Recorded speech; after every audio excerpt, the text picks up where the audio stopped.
টোটো রেজিস্ট্রেশনের জন্য বরাদ্দ ফিজ এর বিরুদ্ধে বামেদের আন্দোলন। সরকারের ফতেয়ার বিরুদ্ধে টোটো চালকদের নিয়ে সিআইটিইউর নেতৃত্বে তীব্র আন্দোলন। গড়বেতা ৩ নম্বর ব্লকে বিডিও অফিসে ডেপুটেশন। এই আন্দোলন নিয়ে বাম নেতা সনদ চক্রবর্তী বলতে গিয়ে বলেন যে জাতীয় সড়কে টোটো উঠতে দেয় না, বড় রাস্তায় টোটো উঠলে রাজ্য পুলিশ অনেক সময় সমস্যা তৈরি করে। এর বিরুদ্ধে আমাদের আন্দোলন। টোটো চালকেরা যে রাজনৈতিক ভাবধারার বিশ্বাসী হোক না কেন, আমরা তাদের পাশে থাকবো। টোটো চালকেরা আর্থিকভাবে স্বাবলম্বী হলে টোটো চালাতেন না, তাই টোটো চালকদের পাশে আমরা থাকবো, কারণ আমরা বামপন্থী ভাবধারায় বিশ্বাসী।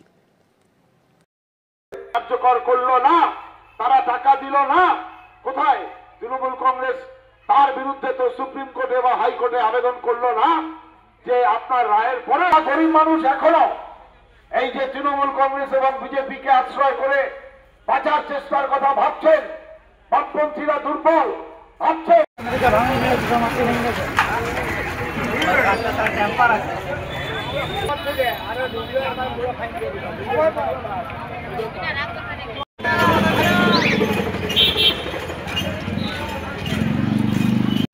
সরকার চাইলেও আপনার কার্ড বাতিল করতে পারবে না, কারণ আপনার কাছে রিসিভ কপি আছে যে আপনি কাজের দাবি করেছে। কার্যকর করলো না, তারা টাকা দিল না, কোথায় তৃণমূল কংগ্রেস তার বিরুদ্ধে তো সুপ্রিম কোর্টে বা হাইকোর্টে আবেদন করলো না যে আপনার রায়ের পরে গরিব মানুষ এখনো এই যে তৃণমূল কংগ্রেস এবং বিজেপিকে আশ্রয় করে বাঁচার চেষ্টার কথা ভাবছেন, বামপন্থীরা দুর্বল ভাবছেন।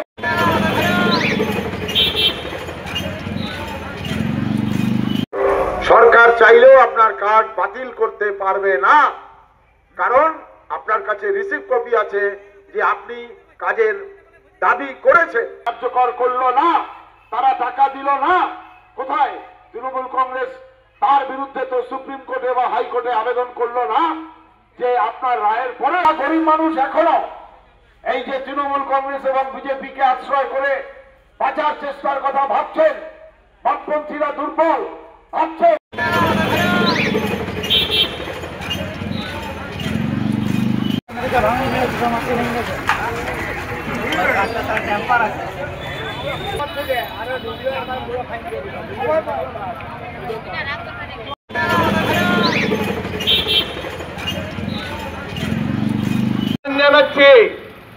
বন্ধুগণ, সকল টোটো চালক বন্ধুদের কাছে সিআইটির পক্ষ থেকে আবেদন, টোটো রেজিস্ট্রেশন নিয়ে যে অমানবিক সিদ্ধান্ত সরকার